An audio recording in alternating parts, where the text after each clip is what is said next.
ओम शांति। आज 13/11/2022 के बाबा के अव्यक्त महावाक्य रिवाइज कोर्स 10/12/1992। मुरली का सार है, पूर्वज और पूज्य की स्मृति में रहकर सर्व की अलौकिक पालना करो। पूर्वज और पूज्य की स्मृति में रहकर सर्व की अलौकिक पालना करो। आज विश्व रचता बाप अपनी श्रेष्ठ रचना को देख रहे हैं। सर्व रचना में से श्रेष्ठ रचना आप ब्राह्मण आत्माएं हो, क्योंकि आप ही विश्व की पूर्वज आत्माएं हो। एक तरफ पूर्वज हो, साथ साथ पूज्य आत्माएं भी हो। इस कल्प वृक्ष की फाउंडेशन अर्थात जड़ आप ब्राह्मण आत्माएं हो। इस वृक्ष के मूल आधार तना भी आप हो। इसलिए आप सर्व आत्माओं के लिए पूर्वज हो। सृष्टि चक्र के अंदर जो विशेष धर्म पिता कहलाए जाते हैं, उन धर्म पिताओं को भी आप पूर्वज आत्माओं द्वारा ही बाप का संदेश प्राप्त होता है, जिस आधार से ही समय प्रमाण वो धर्म पिताएं अपने धर्म की आत्माओं प्रति संदेश देने के निमित्त बनते हैं। जैसे ब्रह्मा बाप ग्रेट ग्रेट ग्रैंडफादर हैं, तो ब्रह्मा के साथ आप ब्राह्मण आत्माएं भी साथी हो। इसलिए आप पूर्वज आत्माएं गाई हुई हो। पूर्वज आत्माओं का डायरेक्ट चाहे इनडायरेक्ट सर्व आत्माओं से कनेक्शन है। ये अंडरलाइन करने वाली बात है। पूर्वज आत्माओं का डायरेक्ट चाहे इनडायरेक्ट सर्व आत्माओं से कनेक्शन है। बाबा कहते जैसे वृक्ष की सर्व टाल टालियों का संबंध जड़ से व तना से जरूर होता है। चाहे किसी भी धर्म की छोटी व बड़ी टाल टालियां हो, लेकिन संबंध स्वतः ही होता है। तो पूर्वज हुए ना। आधा कल्प राज्य अधिकारी बनने के बाद फिर पूज्य आत्माएं बनते हो। पूज्य बनने में भी आप आत्माओं जैसी पूजा और किसी भी धर्म के पिताओं धर्म की आत्माओं की नहीं होती। बाबा कहते जैसे आप देव आत्माएं जो पूज्य बनी हैं, उनकी जिस विधि से पूजा होती है, ऐसे किसी भी धर्म की आत्माओं की नहीं होती। जैसे आप पूज्य आत्माओं की विधि पूर्वक पूजा होती है, ऐसे कोई धर्म पिता की भी पूजा नहीं होती। आपके कार्य में जो आप ब्राह्मण, बाबा कहते बाप के कार्य में जो आप ब्राह्मण साथी बनते हो, उन्हों की भी देवता व देवी के रूप में विधि पूर्वक पूजा होती है। और कोई भी धर्म पिता के साथी धर्म की पालना करने वाली आत्माओं की विधि पूर्वक पूजा नहीं होती। गायन होता है, केवल स्टैचू बनाते हैं, लेकिन आप जैसे पूज्य नहीं बनते। आपका गायन भी होता है तो पूजा भी होती है। गायन की विधि भी आप ब्राह्मण आत्माओं की सबसे न्यारी है। जैसे आप देव आत्माओं का गायन बहुत सुंदर रूप से कीर्तन के रूप में होता है, आरती के रूप में होता है, ऐसे अन्य आत्माओं का गायन इस प्रकार से नहीं होता। ऐसे क्यों होता है?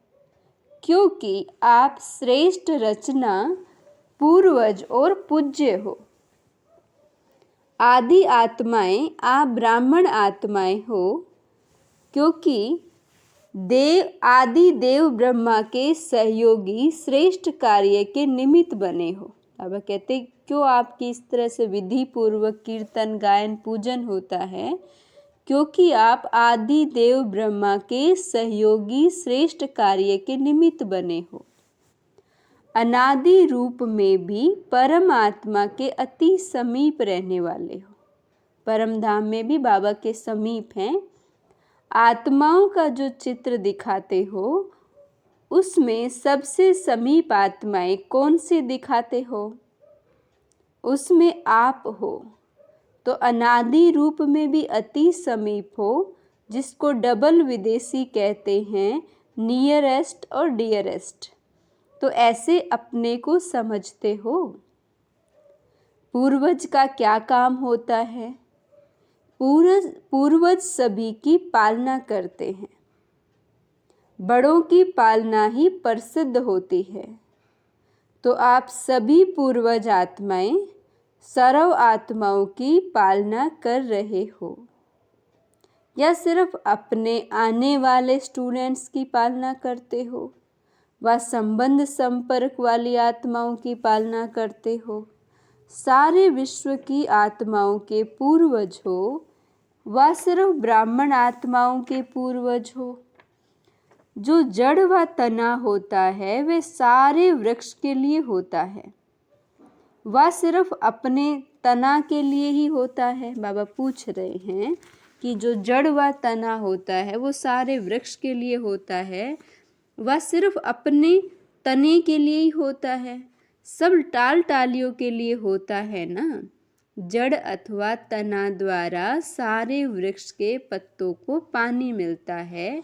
वह थोड़े, बाबा कहते वह थोड़ी टाल टालियों को पानी मिलता है, सबको मिलता है ना।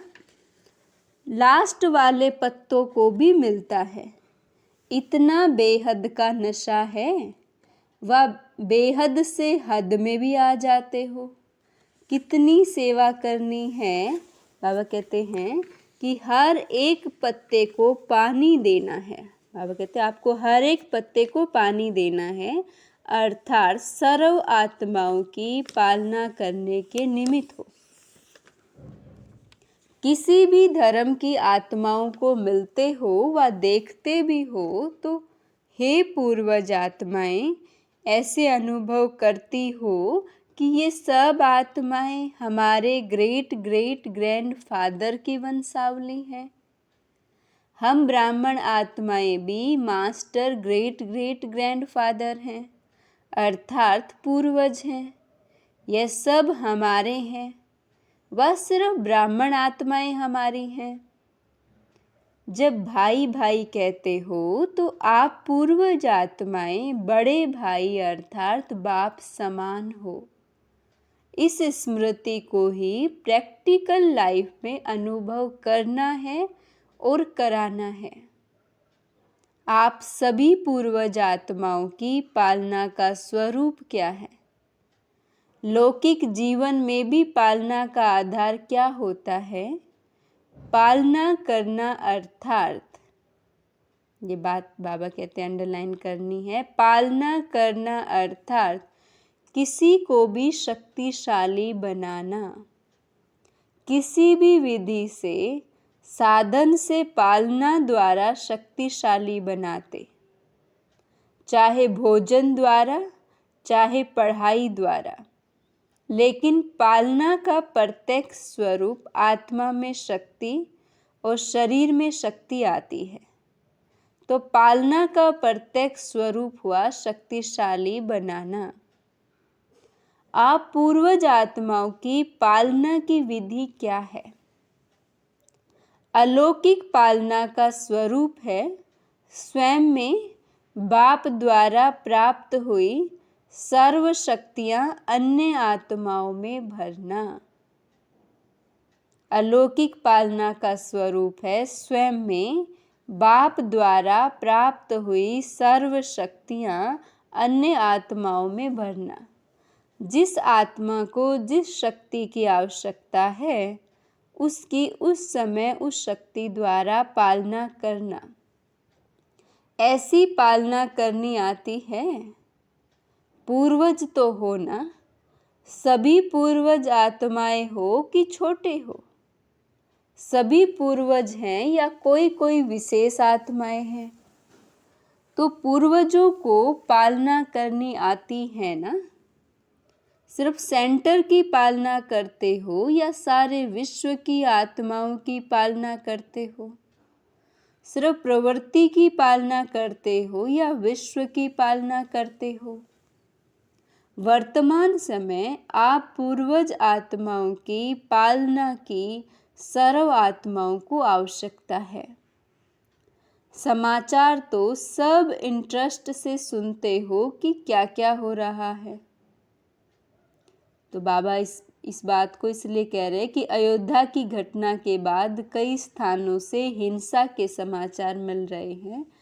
तो बाबा ने कहा कि समाचार तो सब इंटरेस्ट से सुनते हो कि क्या क्या हो रहा है, लेकिन पूर्वज आत्माओं ने समाचार सुनने के बाद सर्व की पालना की। पूछ रहे हैं बाबा, अशांति के समय आप पूर्वज आत्माओं का और विशेष कार्य स्वतः ही हो जाता है। तो हे पूर्वज, अपनी पालना की सेवा में लग जाओ। जैसे अशांति के समय विशेष पुलिस व मिलिट्री समझती है कि ये हमारा कार्य है अशांति को शांत करना, ऑर्डर द्वारा पहुंच जाते हैं और ऐसे टाइम पर विशेष अटेंशन से अपनी सेवा के लिए अलर्ट हो जाते हैं। आप सबने हलचल का समाचार तो सुना, लेकिन सेवा में अलर्ट हुए व सुनने का ही आनंद लिया। अपना पूर्वजपन स्मृति में आया। सभी आत्माओं की शांति की शक्ति से पालना की, या यही सोचते रहे कि यहाँ यह हुआ वहाँ यह हुआ। विशेष आत्माओं की ऐसे समय पर सेवा की अति आवश्यकता है। अपनी वृत्ति द्वारा, मनसा शक्ति द्वारा विशेष सेवा की है, व जैसे विधि पूर्वक याद में रहते हो, सेवा करते हो, उसी रीति ही किया। आप रूहानी सोशल वर्कर भी हो, तो रूहानी सोशल वर्कर ने अपनी विशेष एक्स्ट्रा सोशल सेवा की। इतनी अपनी जिम्मेवारी समझी, या प्रोग्राम मिलेगा तो करेंगे। ऐसे समय पर सेकंड में अपनी सेवा पर अलर्ट हो जाना चाहिए। यही आप पूर्वज आत्माओं की जिम्मेवारी है। अभी भी विश्व में हलचल है, और ये हलचल तो समय प्रति समय बढ़नी ही है। आप आत्माओं का फर्ज है ऐसे समय पर आत्माओं में विशेष शांति की, सहन शक्ति की हिम्मत भरना। आप आत्माओं का फर्ज है ऐसे समय पर आत्माओं में विशेष शांति की, सहन शक्ति की हिम्मत भरना। लाइट हाउस बन सर्व को शांति की लाइट देना। समझा क्या करना है? अभी अपनी जिम्मेवारी व फर्ज अदाई और तीव्र गति से पालन करो, जिससे आत्माओं को रूहानी शक्ति की राहत मिले। जलते हुए दुख की अग्नि में शीतल जल भरने का अनुभव करें। यह फर्ज अदाई कर सकते हो, दूर से भी कर सकते, या जब सामने आएंगे तब करेंगे। कर तो रहे हो, लेकिन अभी और जैसे हलचल तेज होती जाती है, तो आपकी सेवा भी और तेज हो। समझा पूर्वजों की पालना क्या है? ऐसे नहीं कि पूर्वज हैं लेकिन पालना नहीं कर सकते। पूर्वज का काम ही है पालना द्वारा शक्ति देना। श्रेष्ठ शक्तिशाली स्थिति द्वारा परिस्थिति को पार करने की शक्ति अनुभव कराओ। अच्छा, चारों ओर के सर्व आदि देव ब्रह्मा के मददगार आदि आत्माओं को, सर्व आत्माओं के फाउंडेशन पूर्वज आत्माओं को, सदा सर्व आत्माओं प्रति बेहद सेवा की श्रेष्ठ वृत्ति रखने वाली आत्माओं को, सर्व रूहानी सोशल सेवाधारी आत्माओं को बाप दादा का याद, प्यार और नमस्ते। हम रूहानी बच्चों की रूहानी बाप दादा को याद, प्यार, गुड मॉर्निंग, नमस्ते। धारणा के लिए मेन पॉइंट, यानी फिर बाबा ने दादियों से मुलाकात की। तो अभी जो हमने मुरली सुनी वो सब हमारे लिए मुख्य पॉइंट थी। फिर दादियों से मुलाकात में वर्तमान समय अशांत आत्माओं को शांति देना, यही सभी का विशेष कार्य है। रहमदिल बाप के बच्चों को सर्व आत्माओं के प्रति रहम आता है ना। रहमदिल क्या करता है? रहम का अर्थ ही है किसी भी प्रकार की हिम्मत देना, निर्बल आत्मा को बल देना। रहम का अर्थ ही है किसी भी प्रकार की हिम्मत देना, निर्बल आत्मा को बल देना। तो आत्माओं के दुख का संकल्प तो मास्टर सुखदाता आत्माओं के पास पहुंचता ही है। जैसे वहाँ दुख की लहर है, ऐसे विशेष आत्माओं में सेवा की विशेष लहर चले। देना है, कुछ करना है। क्या किया, वो हर एक को सेवा का एक्स्ट्रा चार्ट चेक करना चाहिए। जैसे साधारण सेवा चलती है वो तो चलती है, लेकिन वर्तमान समय वायुमंडल द्वारा, वृत्ति द्वारा सेवा का विशेष अटेंशन रखो। इसी से स्व की स्थिति भी स्वतः ही शक्तिशाली हो जाएगी। ऐसी लहर फैलाई है। विश्व के राजे बनते हैं तो सर्व आत्माओं के प्रति लहर होनी है ना। वंचित कोई आत्मा न रह जाए, चाहे अन्य धर्म की आत्माएं हो, लेकिन है तो अपनी वंशावली। चाहे कोई भी धर्म की आत्माएं हैं, लेकिन जड़ तो एक ही है, यह लहर है। फिर बाबा ने कहा नहीं है, तो बाबा कहते अटेंशन प्लीज। फिर है अव्यक्त बाप दादा की पर्सनल मुलाकात। व्यर्थ के प्रभाव में आने वाले नहीं, अपना श्रेष्ठ प्रभाव डालने वाले बनो।